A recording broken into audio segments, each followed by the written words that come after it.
अस्सलाम वालेकुम जी। आज आप लोगों के लिए बना रहे हैं एक और स्नैक की वैरायटी। इसका नाम है मेथी कबाब। इसके लिए आपको चाहिए कीमा, बीफ इस्तेमाल करें, चिकन, मटन आपकी अपनी चॉइस पर। मैं बीफ का इस्तेमाल कर रही हूँ। बीच में जाएंगे प्याज, बहुत ही फाइनली आपने इनको चॉप कर लेना, यानी कि अनियंस। अदरक और लहसुन का पेस्ट है, जिंजर गार्लिक पेस्ट हो गया, पपाया पेस्ट जो होता है पपीते का, आपको बहुत दफ़ा बताया हुआ है, आप इस्तेमाल करेंगे इसे। नमक यानी कि सॉल्ट, गरम मसाला पाउडर मेरा होममेड है, चंद हरी मिर्चें जाएंगी तीखी वाली, ड्राई फेनेग्रेक लीव्स यानी कि कसूरी मेथी है, ड्राई डब्बों में मिलती है, इसका इस्तेमाल होगा। कुटी हुई लाल मिर्चें, दैट्स क्रश्ड रेड चिली, हरा धनिया इसमें जाएगा। आपको दिखाते हैं इसको बनाना।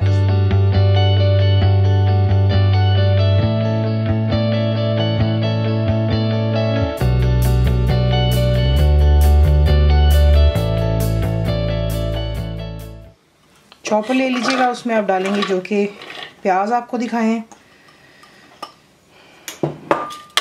हरी मिर्चें, अदरक और लहसुन का पेस्ट,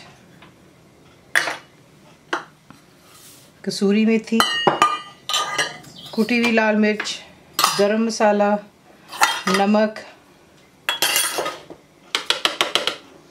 पपाया का पेस्ट चला गया और बीच में कीमा डालें और अच्छे से इसको आपने जो है बिल्कुल स्मूथ सा जो है कीमे का मिक्सचर बना लेना है। तो इसको जो चॉपर में डाल लेते हैं और इसे चॉपराइज कर लें।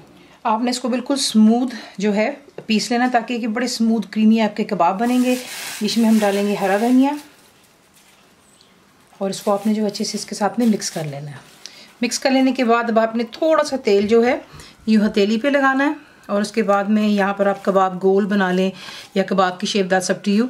मैं यहाँ पे जो है साइज़ ऑफ टेनिस बॉल से ज़रा छोटा कर लें, गोल्फ बॉल जितना आप इसको बनाएंगे। यूँ सख्त हाथ आपने नहीं लगाना, फिर काफ़ी दफ़ा आप कहते हैं कि आपके जो कबाब्स हैं वो काफ़ी हार्ड बनते हैं, तो देखने में कितने लाइट हाथ इसको लगा रही हैं। और आपने इसको प्रेस कर लेना है और उसके बाद इसी के साथ तमाम को पहले बना लीजिएगा। और तेल हम कर लेंगे गरम इन्हें फ्राई करने के लिए। तेल को मैंने अच्छे से गरम कर लिया। अब इसमें आप जो है यूँ कबाब्स को ऐड करेंगे और आप इनको फ्राई करना है मीडियम फ्लेम पर रखकर।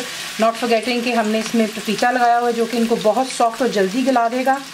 सिर्फ इन पे अच्छा सा गोल्डन कलर आ जाने दें और जो कीमा खुद पानी छोड़ेगा वो खुश्क हो जाए। जैसे फ्राई होंगे निकाल करके आप इसे रखेंगे प्लेट पर टिश्यू रख के ताकि एक्सेसिव ऑयल रिमूव हो जाए और फिर हम इसे डिश आउट करेंगे।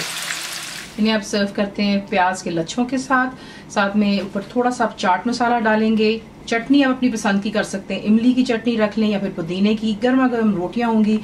कंप्लीट रिटन रेसिपी के लिए आप जाएंगे मेरी वेबसाइट पर which is cookWithFaiza.net पर। जरूर बनाइए। आपको कैसा लगा दुआ में याद रखें and thank you for watching the video.